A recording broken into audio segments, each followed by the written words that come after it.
बघा, शासन आहे, शासन कामं सांगत राहणार.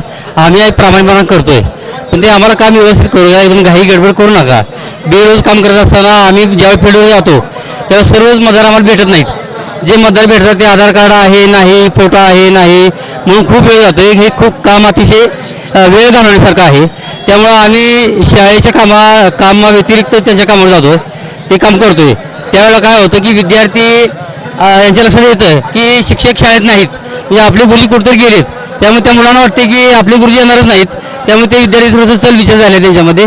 त्यांना शिक्षणाबद्दल अनास्था निर्माण झालेला आहे. आणि काही प्रसारमाध्यमावर काय सांगतात की शिक्षक बिओच्या कामाला लावले, बिओच्या कामाला लावलेत, त्यामुळे शाळेमध्ये नुकसान होते. पण आमचे काही जे बांधव आहेत ते वर्ग घेत आहेत, व्यवस्थित चाललेलं आहे.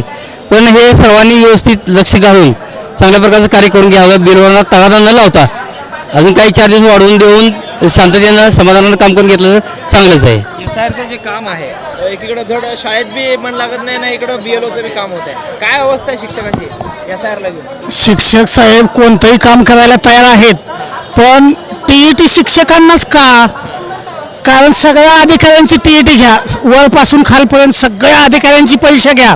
त्यावेळेस शिक्षकांवर तुम्ही आम्ही तयार आहोत, कुठल्याही कामाला आम्ही तयार आहे.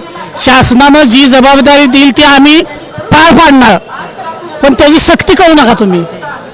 एसआयआरचं काम कसं आहे? एसआयआरचं काम किचकट आहे साहेब, त्याला वेळ वाढवून द्यायला पाहिजे.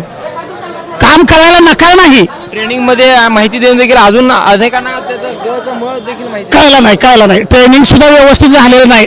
ट्रेनिंग सुद्धा व्यवस्थित द्यायला पाहिजे.